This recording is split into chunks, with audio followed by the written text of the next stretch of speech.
perhatikan dalam cerita ini. Dan setelah orang banyak itu disuruhnya pulang, Yesus naik ke bukit untuk apa? Berdoa seorang diri. Kalau dia seorang diri, berarti para murid juga seorang diri, artinya tanpa Tuhan.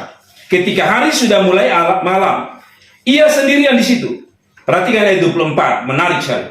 Perahu murid-muridnya sudah beberapa mil jauhnya dari pantai dan diombang-ambingkan apa? Gelombang karena angin sakit. Tadi saya bilang, tanpa Tuhan, gelombang itu bisa muncul beberapa detik di depan. Betul ya? Ada orang yang ya seperti Sambo misalnya, aman-aman. Tiba-tiba dia tidak tahu bahwa ada satu titik badai itu akan datang dalam hidupnya. Dan hari ini saya percaya Sambo menyesal luar biasa. Saya tidak tahu perjalanan rohaninya bagaimana. Tapi dia berpikir, dan orang memprediksi, beberapa orang memprediksi dia kemungkinan Kapolri. Dan kalau dia Kapolri sebenarnya anak Tuhan 2 kali berturut-turut. Setelah yang sekarang dan nanti dia. Tapi lihat, punya uang, punya jabatan, punya kuasa. Tapi tanpa Tuhan, lihat, waktu badai itu datang, dia sendiri tenggelam di dalam badai itu. Mari orang muda, jangan tunggu badai datang baru bertemu. Datang cari Tuhan, amin. Saya minta maaf, saya ketemu banyak orang mulai sakit-sakit baru mau cari Tuhan. Sampai tidak salah, tapi lebih baik sebelum badai itu datang, pastikan kita sedang berjalan bersama Tuhan. Amin. Yang kedua, tadi dia bilang, perahu murid-muridnya sudah beberapa mil jauh dari ombang-ambing gelombang. Tadi gelombang yang saya sebut badai itu gelombang yang ini. Kira-kira jam 3 malam ayat 25. Coba lihat. Datanglah Yesus kepada mereka apa? Berjalan di atas air. Perhatikan cerita ini. Saya suka dengan khotbah-khotbah praktis. Yesus berjalan di mana? Di atas air. Tapi lihat manusia. Ketika murid-muridnya melihat dia berjalan di atas air, mereka terkejut dan berseru. Itu apa? Hantu. Lalu berteriak-teriak karena apa? Alasan kedua. Kenapa kita harus jalan bersama Tuhan setiap hari, setiap detik? Ada lagu Gemit ya.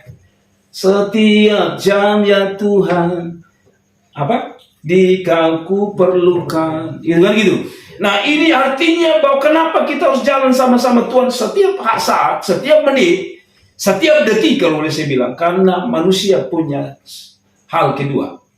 Manusia punya rasa takut. Sehebat apapun, senakal apapun, yang namanya hidup ini, semua manusia punya rasa takut. Omong kosong, bilang dia sudah punya rasa takut. Tak ingat dulu, masih zaman-zaman garnisum dulu. Bapak ya, mungkin saudara tidak tahu istilah garnisum. Garnisum itu pasukan yang suka tangkap-tangkap anak-anak nakal di jalan ini. Itu teman-teman mabok mau bilang garnisum muncul sadar. Nakal-nakal ketemu garnisum sadar. Karena itu kalau dong angkat itu berlutut di atas kacang hijau. Kasih tenggelam dulu di dalam air yang sudah tahu seberapa puluh lama. Ini kawan-kawan yang semasa yang cerita.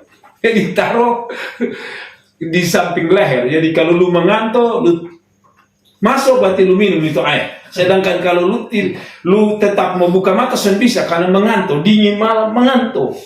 Jadi sengsara katanya. Itu sebabnya saya nakal-nakal katanya. Biar dia mau sudah sadar, mabuk mau dilakukan hari itu kalau garnisum muncul sadar semua. Saya omong ini karena saya pernah hampir ditangkap. Kita pulang persekutuan doa dari Mama Luji dong, masih jalan-jalan depan toko sih. Dong datang, untung ketemu bawa gitar, jadi kita alasan tidak bapak kita dari persekutuan doa rupanya gitar menyelamatkan kami. Tapi maksudnya kita kalau kembali ke adas ini dia lihat manusia punya rasa takut, betul ya? Saya cerita, saya ini pendeta dan kebetulan biasa melayani jemaat, ada yang punya masalah, ada yang sakit. Dan sudah biasa kita melayani orang-orang yang akhirnya mati gara-gara penyakit yang namanya cervix, penyakit wanita, kanker yang paling ditakuti para wanita. Jadi kalau wanita itu takut ini penyakit ini, namanya cervix. Waktu istri saya bilang, maaf kita semua orang dewasa ya, saya bicara. Jadi waktu istri saya bilang sama saya, Bapak ini KB ini sudah lama saya dibuka. Jadi lebih baik mau puskesmas Perumnas buka, oke. Tapi waktu mau pergi itu beta hati kayak ada tiba-tiba ada rasa takut. Karena sudah pengalaman KB yang katanya lama dibuka potensi untuk ke sana katanya. Jadi waktu mau dibuka beta pikir, oh Tuhan tolong. Dan benar apa yang beta takuti terjadi. Pulang, menurut pemeriksaan istri saya pra kanker serviks. Waktu dengar kata pra, istri saya sudah nangis. Saya bilang, Tuhan, ini yang paling saya takuti. Sudah, akhirnya saya masih hibur diri saya. Masih ada, ini kan puskesmas, tingkatannya sebagai saya masih rendah. Coba kita ke dokter. Itulah ada keluarga yang istri saya yang dokter Yuni, kami pergi di wali kota, dia periksa. Saya pikir ya, saya dapat berita yang baik. Karena saya tunggu di atas mobil, istri saya yang periksa. Selesai dia periksa, saya pikir kalau dia jalan senyum-senyum berarti aman. Dia mulai tunduk, saya lihat dia keluar dari dokter, dia tunduk. Saya bilang, oh ini berita tidak baik. Waktu dia duduk, langsung dia nangis. Saya ikut nangis. Dan tiba-tiba rasa takut itu muncul. Saya bilang, Tuhan tolong, Tuhan tolong. Saya tanya bagaimana? Oh dia tidak ngomong lagi, dia nangis. Lalu saya tanya, kita mau kemana nih malam ini? Rasa takut itu menggigapi saya. Ya jujur ya, sebagai orang yang masih muda, saya pikir aduh, kalau istri saya apa-apa nih, wah boton duda tempo-tempo ini. Dari manusianya beta takut begitu. Aduh Tuhan, ini beta seni biasa masa, jadi kalau istri mati ini berarti betul main super miss setiap hari. Jadi itu manusia, ada rasa takut yang begitulah. Istri saya takut dengan ini penyakit. Sudah, saya bilang begini saja. Istri saya tanya, kita mau kemana? Saya juga tanya, mau kemana? Saya hibur dia. Tiba-tiba Tuhan taruh saya gereja. Kami ke gereja Bapak. Sampai di sana kami menyembah Tuhan. Tuhan tolong kami. Lalu tiba-tiba habis doa, Tuhan ingatkan saya. Ya, saudara tidak perlu harus ikut. Ya. Ini kebetulan Tuhan taruh saya. Kebetulan saya pendeta, jadi you tahu bahwa darah Yesus berkuasa. Ya, pulang bikin perjamuan dengan istri anak. Jadi saya bikin perjamuan khusus dengan istri anak. Saya pimpin, lalu kita perjamuan, kita klaim darah Yesus mampu menyembuhkan. Tapi jujur, rasa takut itu ngeri. Lalu besok pagi katanya harus periksa di Prodia. Dan itu makin menakutkan lagi. Karena Prodia akan periksa lebih rinci lagi. Singkat cerita, kita tunggu berhari-hari. Setiap malam saya tidak bisa tidur. Yang saya bayangkan adalah katakan benar-benar serviks. Tapi pada akhirnya, kebetulan sekarang zaman internet ya. Jadi waktu hasil itu datang, jantung saya makin keras. Saya buka diam-diam tanpa istri saya tahu. Itu sebenarnya tidak boleh kan, kasih dokter yang baca. Tapi saya di samping pendeta, saya mau jadi dokter. Jadi saya buka internet, saya cari tahu di istilah, di penjelasan. Singkatnya yang saya ngerti, bersih. Tidak ada apa-apa. Tapi saya belum puas, kali ini saya bukan dokter.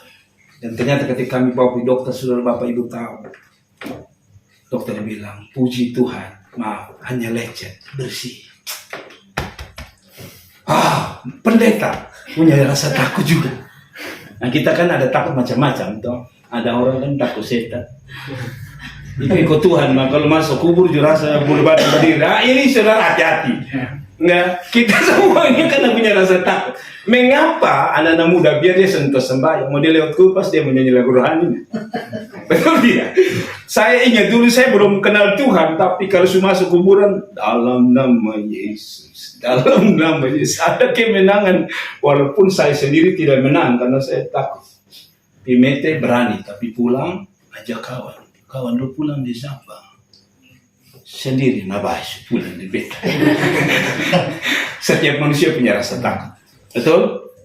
Kalau saudara bilang tidak takut itu omong kosong. Mengapa Anda lari motor tiba-tiba Anda rem?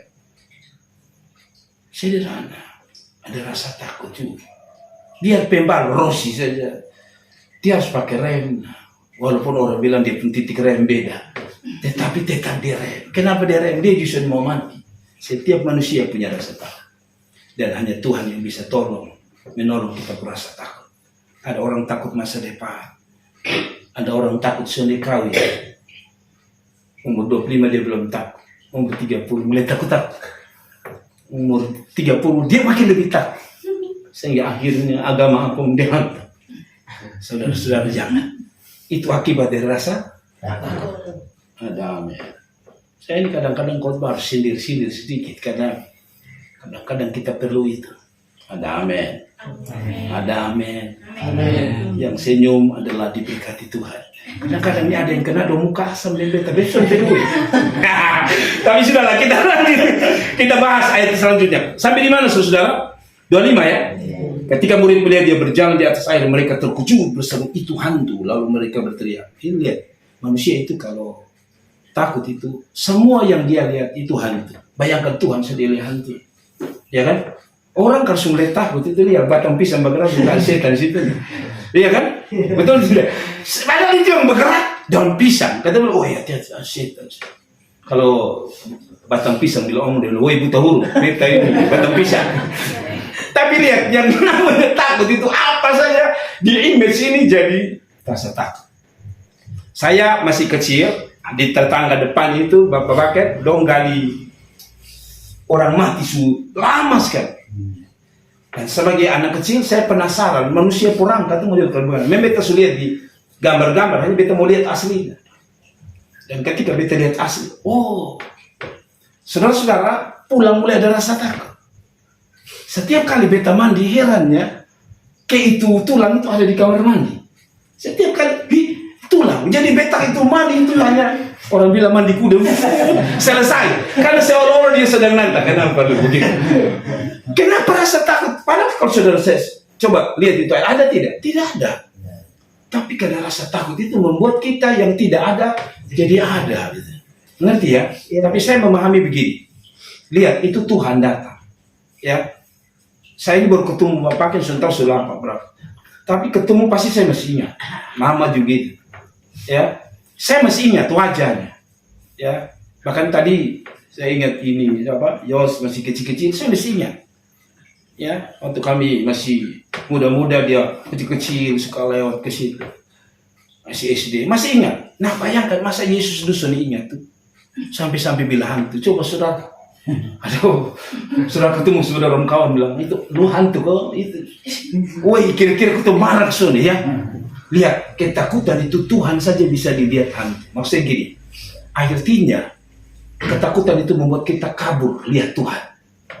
Lihat orang kalau sudah kehilangan iman itu dia tidak bisa lihat Tuhan dengan jelas. Persoalan, kenapa orang mau bunuh diri? Saya tanya saudara. Sederhana. Padahal dia orang Kristen. Karena kabur lihat Tuhan. Kalau orang bisa lihat Tuhan dengan jelas, saya tidak bilang lihat Tuhan itu nanti dia datang lalu dia jalan bilang, wih itu dia lihat situ pakai selempang. Bukan itu maksud saya.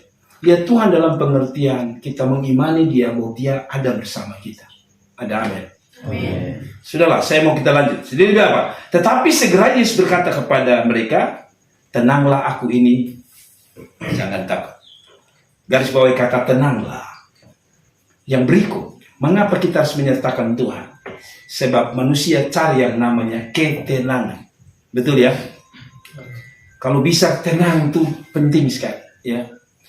Tempat di mana saya tinggal, pasar Batu, bangun jam 2 sudah ribut. Belum lagi orang kasih bunyi tape di sebelah sampai pagi. Mbak tahu. Tambah lagi orang sudah teriak-teriak. Bawa jualan, oto, Kalau saya bisa bikin rumah di langit, saya mau bikin. Supaya saya tenang berdoa. Gitu. Ngerti ya? Tapi yang namanya di dunia tidak bisa. Dia bilang gini, tenanglah aku ini, jangan takut. Itu dia. Kalau kita manusia ini kasih tenang orang, gampang tidak? Tidak ya.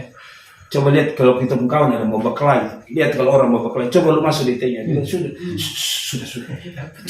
Dia tak mengenal. Dia tak gila lagi. Soalnya betul beta kalau lihat orang, kalau lagi emosi lalu lu jangan tenang. Kecuali mungkin lu ambil polisi sekali, tapi kalau lu mau apa lu jangan beta begitu. Lu yang dapat marah. Kan ada orang yang begitu, tambah paling dia bilang lu besok kalau dia lusut kan begitu. Tapi di dalam Alkitab dia bilang tenang Petrus ini lagi takut kalau murid. Dan saya yakin mereka tenang. Gelombang masih ada, masih ada. Daud pernah bilang, sudah baca Mazmur Daud bilang apa? Hanya dekat Allah aku tenang. Daud itu siapa? Raja. Dia pun pasukan ada, dia pun uang ada. Tapi dia tidak bilang uang yang bikin dia tenang, pasukan yang bikin tenang. Ya, ini Pak Bakar ini tinggal di asrama tentara. Tentara sekalipun, dia kan punya senjata. Kalau kita orang awam ini kan lihat senjata, aman. Ya, karena saya pernah punya jemaat di Alor, orang Sabu, dia tentara. Dan kemana-mana dia bawa paha ayam. Tahu paha ayam ini?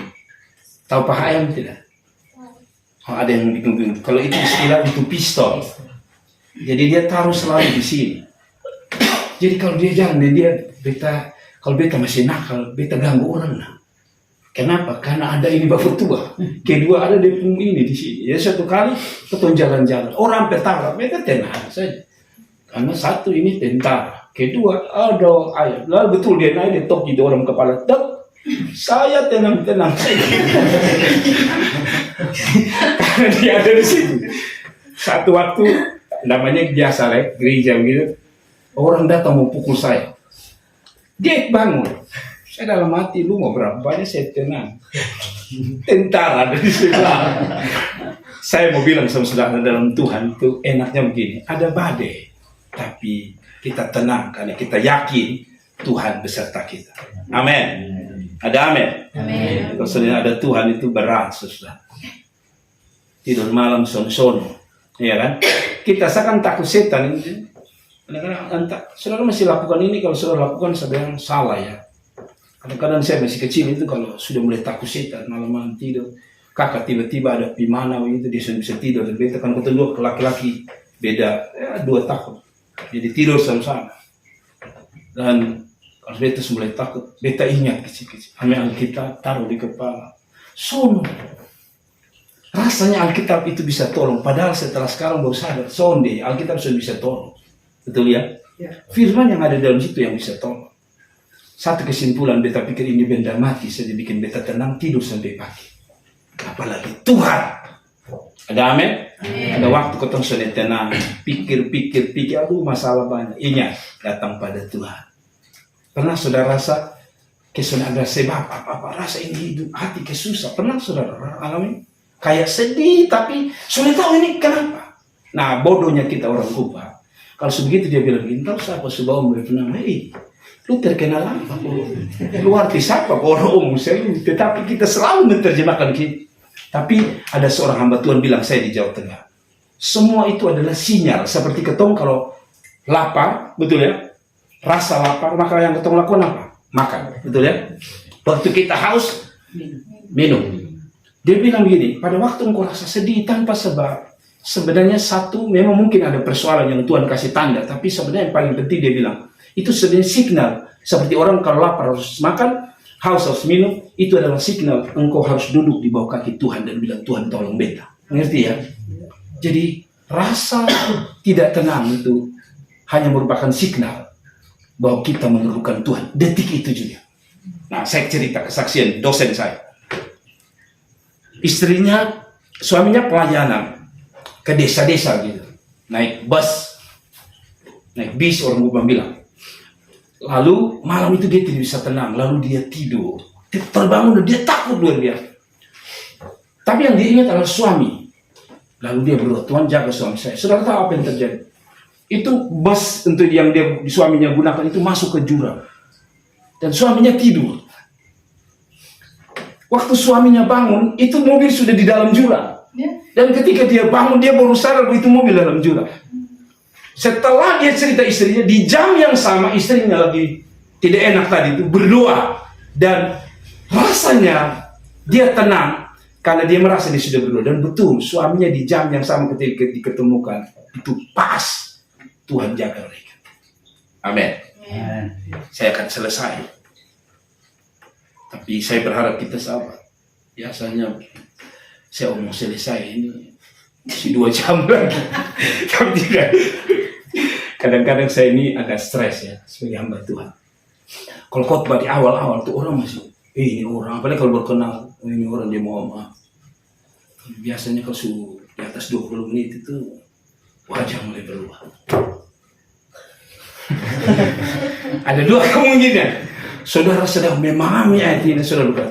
Satu ini omong terlalu lama. Kalau saudara ketawa berarti saudara kenal. Dan bukan. Nah, mari kita baca sampai di mana? Tetapi segera Yesus berkata kepada 28. Lalu Petrus berseru dan menjawab dia, Tuhan, apabila engkau suruh aku datang kepadamu apa?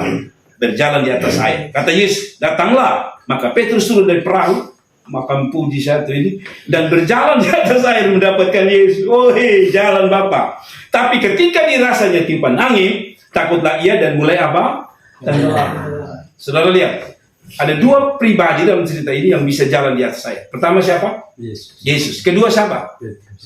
Petrus. Kenapa saya tanya ini? Lihat, Yesus dari pinggir pantai, karena sudah 3 mil dong, sudah di tengah laut, ada sudah 3 danau, betul ya? Yesus dari sana jalan sampai di dom di atas air. Petrus kemungkinan ini kan kayak itu mungkin ada di situ, di kakayang di situ, lalu itu kakayang bisa ke jalan sini. Yesus bisa jalan sampai dari sana. Petrus makan puji kami. Dia mau jalan, kira-kira dia mau jalan, mau dekat. Kita bilang tenggelam. Lihat, apa artinya? Ada istilah bahasa orang-orang teologi mengatakan hidup manusia ini hanya 2, di bawah masalah atau di atas masalah. Sekali lagi, manusia ini hanya ada 2 jenis manusia, di atas masalah dan di bawah masalah. Orang yang di bawah masalah artinya orang yang kalah lewat persoalan. Tapi orang yang di atas masalah adalah orang yang menang atas masalah. Lihat, Yesus itu bukan air biasa ya. Ini ada gelombang besar. Tapi dia bisa jalan di atas gelombang. Betul ya? Sedangkan Petrus jalan tapi sebentar saja tenggelam. Manusia tanpa Tuhan adalah manusia tidak kuat yang saya sebut. Dia bukan di atas masalah, tapi masalah di atas dia. Kalau betul loh? Sama-sama kita orang Kristen, sama-sama nama Maria, sama-sama nama PU, satu bunuh diri, satu tidak. Berarti kesimpulan saya sederhana. Sama-sama punya masalah, tapi orang yang punya Tuhan selalu ada kekuatan untuk Tuhan untuk kita berjalan di atas masalah dan bukan masalah di atas kita. Betul ya? Dan Sadrak, Mesak dan Abednego di dalam kitab Daniel pasal 3 kalau tidak salah, itu mereka dilemparkan ke dalam api, betul ya? Dipanaskan 7 kali. Tapi saya tanya saudara, mati tidak? Kata Alkitab, Raja lihat, tadi 3 yang di dalam api, karena yang dilempar 3. Kok ada 4? Dan Alkitab bilang, dong jalan-jalan di api. Sekarang saudara berani jalan di api. Deka komfor saja buka suta. Jangankan deka komfor goreng ikan sebetulnya laki-laki. Saya heran mama-mama tuh pemberani luar biasa ya. Kalau orang ikan dia mau meledak dia santai sendiri. Botong lah. Bila perlu pakai helm lagi. Nah sudah deh. Maksudnya begini kalau baca ini saya suka ini ya, praktis di dalam hidup kita sehari-hari. Sudah lihat ini. Dia bilang Petrus tenggelam. Betul? Tanpa Tuhan kita tenggelam oleh masalah. Amin. Masalah banyak tidak di dalam dunia ini. Banyak. Dan kalau kita tidak kuat dengan Tuhan, tenggelam kita. Beta ingat, beta di Jawa. Bapak kenal beta cerita. Waktu beta berangkat dari Mama Luji, beta kuliah di Sakti di Malang. Biasa orang Kupang. Kalau mau berangkat di Jawa pada waktu itu hebat. Keliling kawan. Mau mana? Jawa. Walaupun kuliah ini belum jelas ini. Tapi bilang Jawa betul pergi. Sampai sana baru beta tahu di aturan berat. Harus nilai sekian. Kalau tidak pulang. Woi, beta pikir Tuhan dorong. Beta ini bukan orang yang terlalu pintar, Bapak. Jadi beta tahu diri beta satu. Soalnya itu nilai saya bisa stres. Nah kalau sampai be pulang pasti Di dalam pikiran ini setan bicara gini, lu pulang pas lu pun turun, dulu kan masih kapal, lu turun teno langsung orang kenal lu, bicara kalau baru 2 hari lu pulang. Itu mulai membayangi saya, mulai ada persoalan. Kuliah itu ternyata ada orang janji beta bilang mau bayar kakak lo, sampai beta lulus dia sudah bayar. Sekolah bilang lu tidak bayar pulang, biar ini sekolah pendeta lu pulang. Waduh, kedua. Ketiga lagi namanya waktu masih muda pacaran putus, tambah-tambah. Satu waktu ini beta omong soalnya tambah soalnya kurang, beta pikiran supende kakak dorang. Beta 5 di depan, kebetulan di depan kampus itu bus besar, ya, atau bis waktu itu kecil-kecil bis besar. Beta supikir pendek, tapi sekolah pendeta ini. Beta sudah rencana ambil tas, berdiri di muka, bis lapis dan lapis. Serius, ini putus asa betul-betul.